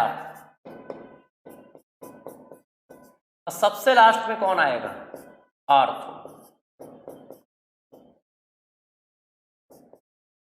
ये देखो, बात समझ रहे हो ऐसा कैसे हुआ? अरे यार यही सिचुएशन तो हुई। तो एमीन के केस कार्बोकैटायन के केस की तरह चलेगा, डिट्टो सेम। यदि बेंजीन पे एमीन लगा है और उसकी बेसिक स्ट्रेंथ की बात कर रहे हैं तो डिट्टो कार्बोकैटायन की तरह चलेगा। जैसे कार्बोकैटायन की स्टेबिलिटी निकालोगे वैसे ही इसकी एसिडिक स्ट्रेंथ बेसिक स्ट्रेंथ निकालोगे। तो एमीन की बेसिक स्ट्रेंथ डिट्टो इसी तरह से इसी के रूल से निकाल दोगे। ये देखो ऐसे। बात समझ पा रहे हो कैसे किया? कॉन्सेप्ट समझ पा रहे हो? क्यों? क्योंकि प्रोटॉन एक्सेप्ट करने के बाद एमीन पर पॉजिटिव चार्ज आ जाएगा, और पॉजिटिव चार्ज आएगा तो उसी तरह से करेगा जैसे बिहेव ये कर रहा है। कर लोगे? स्टेबिलिटी निकालना सीखे ना, वैसे ही करोगे। एसिडिक स्ट्रेंथ में बस ये ध्यान रखना कि हाइड्रोजन बॉन्डिंग हो रही हो तो एक पावदान उसको पीछे खिसका देना। अब यार आपका मन कर रहा होगा कि सर और कुछ पढ़ाओ। अब आप बस समझ पाए कि कैसे करते हैं? तो दोस्तों यार आप थोड़ा सा बेसिक स्ट्रेंथ को और पढ़ा देते हैं। एसिडिक स्ट्रेंथ के बारे में मैंने काफी कुछ बताया, अब बेसिक स्ट्रेंथ की बात कर लेते हैं कि बेसिक स्ट्रेंथ के बारे में भी कुछ बता दे। एमीन की बेसिक स्ट्रेंथ तो पीछे बता दी है, बाकी की बेसिक स्ट्रेंथ तो देखो बेसिक स्ट्रेंथ में होता क्या है। जनरली हम लोग बेसिक स्ट्रेंथ चेक कर रहे होते हैं नाइट्रोजन के, ऑर्गेनिक में नाइट्रोजन ही हमारा है जिस पर बेसिक स्ट्रेंथ चेक करनी है। अब बताओ यार, ये प्रोटॉन है, ये प्रोटॉन को एक्सेप्ट करेगा तो ऐसा हो जाएगा, ऐसा है कि नहीं, तो ये बेस है ऐसे। तो हम लोग कहते हैं कि यार बेसिक स्ट्रेंथ जो होती है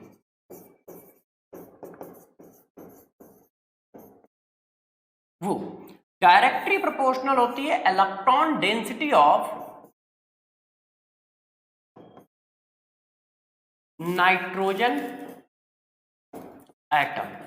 मगर ये ध्यान रखिएगा नाइट्रोजन एटम का हाइब्रिडाइजेशन कांस्टेंट होना चाहिए। हाइब्रिडाइजेशन क्या होना चाहिए? Constant. Hybridisation of nitrogen atom is क्या? कांस्टेंट। तब ये रूल लगता है, ऐसा नहीं कि ये रूल तुम हर जगह चिपका दोगे। यदि हाइड्रोजन एटम का हाइब्रिडाइजेशन कांस्टेंट है तब ये रूल लगाओगे, हर जगह पे ये रूल अप्लीकेबल नहीं है कि तुम हर जगह पे जाके चिपका दो ऐसे, ठीक है। अब देखो ये किस तरह से काम करता है बताइएगा। ये इलेक्ट्रॉन डेंसिटी है ऐसे, यदि हम प्लस आई ग्रुप लगाएं तो जरा बताओ प्लस आई ग्रुप क्या करते हैं?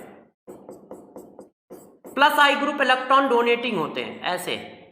जब ये इलेक्ट्रॉन देंगे बच्चों इस तरह से, तो जब ये इलेक्ट्रॉन देंगे तो बताओ जरा इलेक्ट्रॉन डेंसिटी बढ़ेगी कि कम होगी? बढ़ेगी। और बढ़ेगी इसका मतलब ये बेसिक स्ट्रेंथ को इंक्रीज करते हैं। तो बेसिक स्ट्रेंथ को इंक्रीज कौन करता है? प्लस आई। प्लस आई बढ़ेगा तो बेसिक स्ट्रेंथ बढ़ेगी। अब जरा इसके अपोजिट आ जाओ। यदि नाइट्रोजन है और उस पर लगा क्या है? माइनस आई इफेक्ट वाले ग्रुप, तो ये क्या करेंगे? माइनस आई इफेक्ट वाले ग्रुप का काम क्या होता है? माइनस आई इफेक्ट वाले ग्रुप का काम होता है इलेक्ट्रॉन खींचना ऐसे। तो जब यार ये इलेक्ट्रॉन खींचेंगे तो क्या होगा? इलेक्ट्रॉन डेंसिटी कम हो जाएगी। इसका मतलब ये क्या कर रहे हैं? ये जो है दोस्त क्या कर रहे हैं? बेसिक स्ट्रेंथ को कम कर रहे हैं। क्यों? क्योंकि यदि इलेक्ट्रॉन विड्रॉ कराएंगे तो बेसिक स्ट्रेंथ क्या कर जाएगी? डिक्रीज कर जाएगी। कर जाएगी कि नहीं कर जाएगी? तो आंसर ये हुआ। अब इस बात को थोड़ा अप्लाई करके देखते हैं। तो इसका मतलब प्लस आई जो होगा वो बेसिक स्ट्रेंथ को इंक्रीज करेगा, माइनस आई जो होगा वो बेसिक स्ट्रेंथ को डिक्रीज करेगा। और हमें चेक क्या करना है? इलेक्ट्रॉन डेंसिटी नाइट्रोजन की। कैसे चेक करोगे?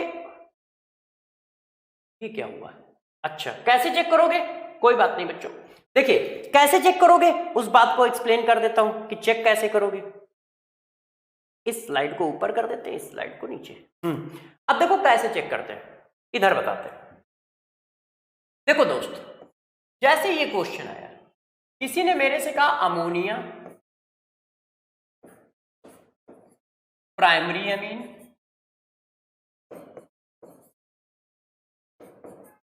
सेकेंडरी अमीन, ऑर्डर लगाओ। तो मैंने कहा ठीक है। अब जरा बताइए ये क्या है? ये कैसा ग्रुप है? ये कैसा ग्रुप है? ये कैसा ग्रुप है? ये सब प्लस आई इफेक्ट वाले ग्रुप है। ये कैसे हैं? Plus I effect. ये कैसे हैं? Plus I effect.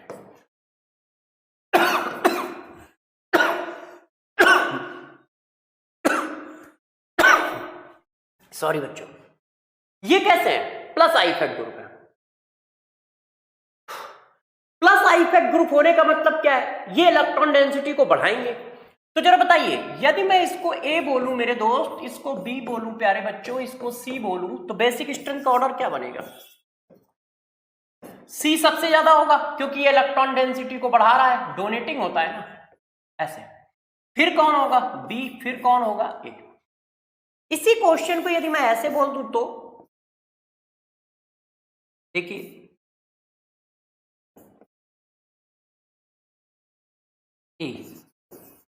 इसी को मैंने ऐसे लिख दिया,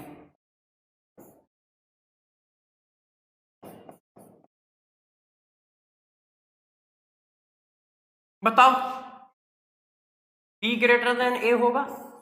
क्यों? इसके पास प्लस आई इफेक्ट वाला एक ग्रुप है, इसके पास प्लस आई इफेक्ट वाले दो ग्रुप है? अब इस जगह पे एक नोट देता हूं, ध्यान रखिएगा। ये देखो, गौर से देखिए, अमोनिया से ज्यादा किसकी है? प्राइमरी अमीन की है। प्राइमरी अमीन से ज्यादा किसकी है? सेकेंडरी अमीन की है। तो सेकेंडरी अमीन से ज्यादा किसकी होगी? टर्सरी अमीन की। बस यहां पे ही थोड़ी सी दिक्कत है, ये इस बात को जरा समझिएगा। टर्सरी अमीन की जो बेसिक स्ट्रेंथ होती है वो सेकेंडरी अमीन से कम होती है। ये देखो ऐसे। तो ये जो गड़बड़ है वो क्यों है? देखो, हिंड्रेंस की वजह से। ये जो अल्काइल ग्रुप होते हैं ये बहुत ज्यादा बल्की होते हैं, ऐसे। अब जब ये बहुत बल्की होते हैं तो प्रोटॉन को आने नहीं देते हैं, स्टेरिक हिंड्रेंस अप्लाई करते हैं। प्रोटॉन आएगा तो उस पर हिंड्रेंस लगाते हैं, जिसकी वजह से प्रोटॉन गेन नहीं हो पाता है। तो इस वजह से स्टेबिलिटी में, मतलब बेसिक स्ट्रेंथ में चेंज आ जाता है, due to steric hindrance of 3 alkyl group. ये देखो, तो स्टेरिक हिंड्रेंस की वजह से ऐसा होता है। इस वजह से टर्सरी मिथाइल, ठीक है, एमीन की जो बेसिक स्ट्रेंथ होती है वो सेकेंडरी से कम हो जाती है, और जैसे जैसे बल्कि ग्रुप बढ़ाते जाओगे ये पीछे आता चला जाएगा। इवन जब बेंजीन लगा दोगे तो ये अमोनिया से भी कम बेसिक हो जाता है। ये सारे बेंजीन के बेंजीन लगा दो तो इस पॉइंट को जरा ध्यान रखिएगा, क्योंकि आप गलती कर सकते हो। बाकी जगह पे आप उसी रूल से निकालिएगा। अब जब देखो, एरोमेटिक और एलिफेटिक की बात करें तो नोट नेक्स्ट, एलिफेटिक एमीन जो होगा,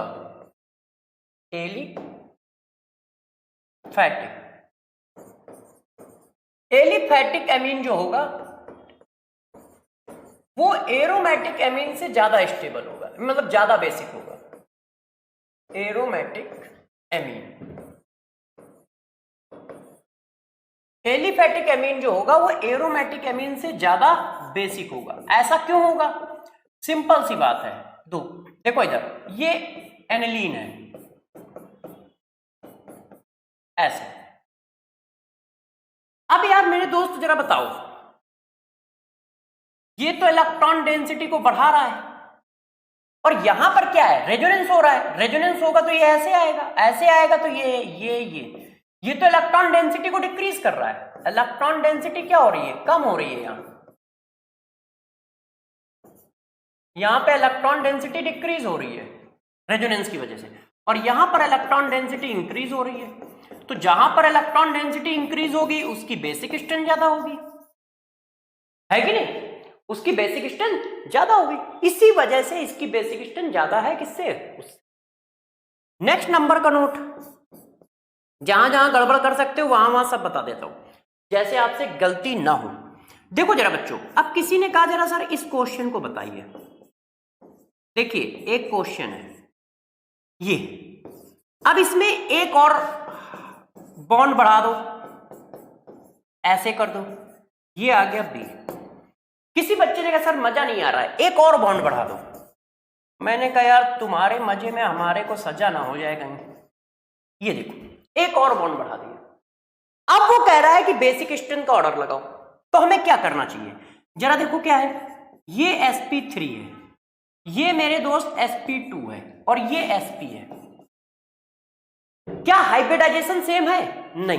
तो जब हाइब्रिडाइजेशन सेम नहीं है तो क्या हम ये वाला रूल लगा सकते हैं? देखो मैंने कहा हाइब्रिडाइजेशन ऑफ नाइट्रोजन कांस्टेंट होना चाहिए, नहीं। तो फिर नया रूल क्या होगा? जब हाइब्रिडाइजेशन चेंज हो रहा हो तो बेसिक स्ट्रेंथ जो है वो इनवर्सली प्रोपोर्शनल होती है परसेंटेज ऑफ एस कैरेक्टर के। यदि हाइब्रिडाइजेशन चेंज हो रहा है तब ये लगाओगे। जितना ज्यादा एस कैरेक्टर होगा बेसिक स्ट्रेंथ उतनी कम होगी। अब एस कैरेक्टर सबसे ज्यादा किसमें है? इसमें है। कितना? 50%, इसमें कितना है अप्रॉक्स 33%, इसमें कितना है 25%। इसका मतलब बेसिक स्ट्रेंथ का ऑर्डर दोस्त क्या हुआ, ए बी और सी, ठीक है ना। जब एस करेक्टर कांस्टेंट होता है, हाइब्रिडाइजेशन कांस्टेंट होगा, तब इलेक्ट्रॉन डेंसिटी से निकालोगे। यहां इलेक्ट्रॉन डेंसिटी से निकालोगे तो अलग आंसर आएगा भाई, ट्रिपल बॉन्ड में सबसे ज्यादा इलेक्ट्रॉन डेंसिटी होगी, फिर डबल बॉन्ड में होगी और फिर सिंगल बॉन्ड में होगी, तो आंसर अपोजिट आ जाएगा। मगर मैंने आपको बताया है एस करेक्टर सेम होना चाहिए। अब यहां एस करेक्टर चेंज है तो ये लगा लो, ठीक है कि नहीं। फिर आपका मन कर रहा होगा सर एक क्वेश्चन और दे दो, तो यार बच्चों की इच्छाएं पूरी करना ही अपना काम है। ये देखो बच्चों, एक क्वेश्चन ये और एक क्वेश्चन ये, बताओ ये ए है ये बी, बेसिक स्ट्रेंथ किसकी ज्यादा है, तो यार ये वाला क्या है sp2 है और ये वाला नाइट्रोजन sp3 है। कैसे, एक बैलेंसी, दो बैलेंसी और एक हाइड्रोजन होगा यहां, और तीन बॉन्ड पेयर और एक लोन पेयर, चार। और यहां पर देखो एक सिग्मा बॉन्ड, दो सिग्मा बॉन्ड और एक लोन पेयर, तीन का मतलब sp2। तो आंसर अब आप समझ ही गए होंगे कि बेसिक स्ट्रेंथ क्या होगा, एस करेक्टर से निकलेगा और वो क्या होगा बी ग्रेटर देन ए, क्योंकि अब तो एस करेक्टर से चलेगा ना। अब एक नोट डालते हैं जो बहुत इंपॉर्टेंट है, यहां पर बच्चों की खूब गलती होती है। देखो जैसे ये हमारा क्या है एनिलीन, और ये हमारा क्या है एसिटामाइड। अब मैंने कहा इनकी बेसिक स्ट्रेंथ अरेंज करो, तो बच्चा देखता है कि यार ये जो है रेजोनेटिंग फिगर बहुत सारे बना रहा है, यहां से चलेगा एक, काउंट कैसे करते हो पता है ना, 2 3 4, तो 4 रेजोनेटिंग फिगर बना रहा है, तो 4 बार इलेक्ट्रॉन क्लाउड डिस्ट्रीब्यूट होगा। यहां से चलेगा तो क्या होगा 1 और फिर 2, भाई लोन पेयर ऐसे आएंगे ऐसे, और ये ऐसे चला जाएगा। तो बच्चे ने कहा यार ये 4 रेजोनेटिंग स्ट्रक्चर बना रहा है, इसका मतलब इसकी बेसिक स्ट्रेंथ क्या होगी, कम होगी और इसकी ज्यादा होगी। मगर रियलिटी में क्या है जरा बात को समझो, रेजोनेंस क्या है, ये देखो अब ये ऐसे है, जब ये रेजोनेंस करता है तो जरा देखना कैसे होगा, ये ऐसे रेजोनेंस आया और ये ऐसे। जब ऐसा हुआ तो जरा बताना माइनस चार्ज गया किस पे, ऑक्सीजन पे, और ऑक्सीजन क्या है सेकंड हाईएस्ट इलेक्ट्रोनेगेटिव एलिमेंट है पीरियोडिक टेबल का। और जब ये सेकंड हाईएस्ट इलेक्ट्रोनेगेटिव एलिमेंट है पीरियोडिक टेबल का, तो ये क्या करता है इलेक्ट्रॉन क्लाउड को पकड़ के होल्ड कर लेता है, ये पकड़ के होल्ड कर लेता है। तो ये रेजोनेंस कम है मगर ये होल्ड ज्यादा करता है, ये होल्ड ज्यादा करता है क्योंकि सेकंड हाईएस्ट इलेक्ट्रोनेगेटिव एलिमेंट, और कार्बन चार्ज को होल्ड नहीं कर पाता, माइनस चार्ज को होल्ड नहीं करता। तो इस बात को ध्यान रखिएगा कि यदि बेसिक स्ट्रेंथ पूछी जाए तो यार एरोमेटिक एमीन की एस्टामाइड से ज्यादा होगी। क्यों, क्योंकि इलेक्ट्रोनेगेटिव एलिमेंट होने की वजह से ये इलेक्ट्रॉन क्लाउड को क्या करता है होल्ड कर लेता है। और जबकि यहां सब कार्बन कार्बन है तो कार्बन कार्बन में वो डिलोक्लाइज होता रहता है, कार्बन कोई भी कार्बन उसको होल्ड नहीं करता है, बस वो घूमता है, और यहां वो होल्ड करके पकड़ के बैठ जाता है, घूमता है मगर बहुत कम। इसकी वजह से इसकी एसिडिक बेसिक स्ट्रेंथ जो है वो बहुत कम हो जाती है, किसके रिस्पेक्ट में, एनिलीन के रिस्पेक्ट में। तो यहां पर बच्चे गलती कर सकते थे, इसलिए मैंने ये बात बताई, ठीक है ना। बात समझ पा रहे हो, एसिडिक स्ट्रेंथ बता दी, बेसिक स्ट्रेंथ बता दी आपको, ठीक है। कटायन की स्टेबिलिटी भी बता दी, एनायन की स्टेबिलिटी बता दी, सब बता दिया। अच्छा जैसे कटायन की स्टेबिलिटी चल रही है, इसी जगह पे एक और बात बता देता हूं, भूल गया, ठीक है, पीछे आके देखो जरा बच्चों, इस जगह पे देखो, जैसे कटायन की स्टेबिलिटी निकाली है, डिट्टो सिमिलर एनायन की भी निकाल, फ्री रेडिकल की भी निकालोगे, ठीक है। Stability of free radical, free radical कौन सा free radical, benzyl free radical, benzyl free radical,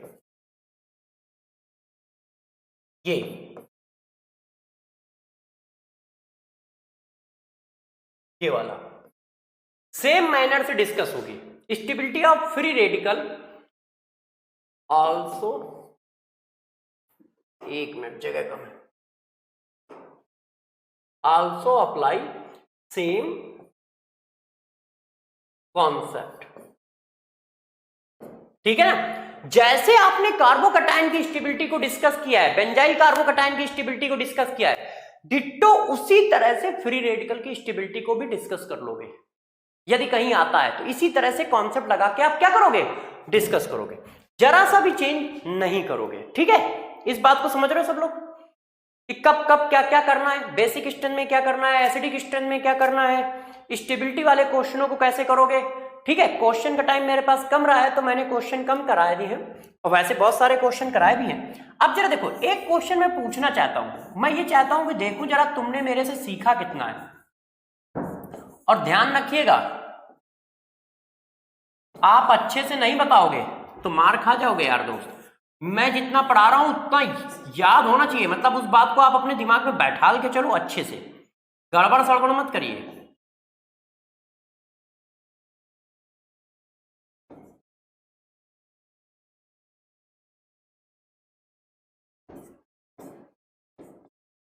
ये देखो बच्चों,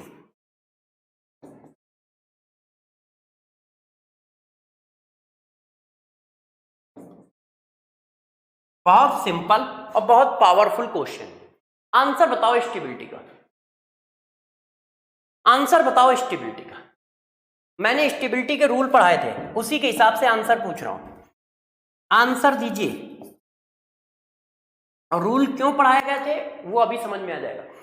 रूल पढ़ाए गए थे, उनका ऑर्डर बताया गया था, मेरा फोकस ऑर्डर पे था, इतना रूल पे नहीं था, क्योंकि बच्चों को रूल थोड़े बहुत आते हैं मगर उनको ये नहीं पता होता किस रूल को प्रियोरिटी देनी है, मतलब किस रूल को ज्यादा महत्व देना है, ये उनको समझ में नहीं आता है। इसी वजह से मैंने आपको ये बताया था, जिस ऑर्डर में मैं पढ़ा रहा हूं उसी ऑर्डर में इनकी इंपॉर्टेंस है। सबसे पहले किसको महत्व दोगे, तो जरा बताओ क्या है आंसर, क्या होगा, बोलो दोस्तों, बोलो भाई। पहले तो ये होगा, क्यों, ऑक्टेट भी कंप्लीट है और न्यूट्रल भी है। अब बताओ, ये भी चार्ज है, ये भी चार्ज है। दूसरा क्या था, सबसे पहले बोलते थे ऑक्टेट कंप्लीट हो और न्यूट्रल भी हो, फिर ऑक्टेट कंप्लीट हो मगर चार्ज हो। अब जरा चेक करो, इस वाले को चेक करो, ऑक्टेट कंप्लीट है सबका मगर चार्ज है, इसमें ऑक्टेट कंप्लीट नहीं है, इसका ऑक्टेट नहीं कंप्लीट है, इसमें 6 इलेक्ट्रॉन तो है, इसका मतलब फिर कौन आएगा, सी, फिर कौन आएगा, बी। अब जरा देखो यार बच्चों, यदि बच्चे जोश में रहेंगे तो गड़बड़ कर देंगे। कैसे, उनको ये वाला हो सकता है रूल याद आ जाए कि सर माइनस प्लस चार्ज के बीच में डिस्टेंस बढ़ रही है तो स्टेबिलिटी कम होगी, माइनस प्लस चार्ज के बीच में डिस्टेंस बढ़ रही है तो स्टेबिलिटी कम होगी, इसमें डिस्टेंस ज्यादा है, इसमें डिस्टेंस कम है, तो बी पहले आना चाहिए। कुछ बच्चों के दिमाग में यह आ सकता है कि इलेक्ट्रोनिगेटिव एलिमेंट पे पॉजिटिव चार्ज ये तो अनस्टेबल है, इसलिए बी पहले आना चाहिए। तो मैंने आपको यह बात पढ़ाई थी कि कब कब कौन से रूल का क्या ऑर्डर है। ऑक्टेट किसी के कंप्लीट है तो वो डोमिनेटिंग रूल है, तो जरा ध्यान रखिएगा, रूल का ऑर्डर याद रखिएगा वो स्टेबिलिटी वाला रेजोनेंस में, नहीं तो क्वेश्चन जब आएंगे तो तुम कंफ्यूज रहोगे, तुम्हें ये नहीं समझ में आएगा क्या रूल लगाएं, और जो तुम्हें याद आएंगे उसके हिसाब से अपोजिट आंसर। जैसे बी और सी में 2 रूल तुम्हें याद आए तो आंसर गलत हो जाएगा। तुम्हें ये याद आया कि डिस्टेंस बढ़ रही है अपोजिट चार्ज के बीच में तो स्टेबिलिटी कम होगी, सर ने बताया था, उसके हिसाब से बी पहले आएगा, सी बाद में आएगा। किसी ने कहा अच्छा चलो ये उसको याद ही नहीं आया, मगर ये तो दुनिया के हर बच्चे को याद रहता है कि इलेक्ट्रोनिगेटिव पे नेगेटिव चार्ज, इलेक्ट्रोपॉजिटिव पे पॉजिटिव चार्ज स्टेबल होता है। तो कहता है यार ऑक्सीजन पे पॉजिटिव आया तो ये तो जरूर अनस्टेबल होगा, और यही रूल सबसे खतरनाक है, ये सबसे लास्ट में लगता है और मगर सबसे पहले बच्चे को याद हो जाता है। तो जरा ध्यान रखिएगा, अच्छे से रूलों को याद रखें। मेरी रिक्वेस्ट है कि आप जल्दी से इस चीज को पूरा कर लें, रिवाइज कर लें, ठीक है, और साथ साथ में एनसीईआरटी जरूर पढ़ते रहें। मेरी एक रिक्वेस्ट है कि आप एनसीईआरटी को जरूर पढ़ें, ठीक है, एनसीईआरटी को पढ़िए, नोटबुक को पढ़िए जो पढ़ाई जा रही है, और क्वेश्चन को लगाइए और मेहनत करते रहिए।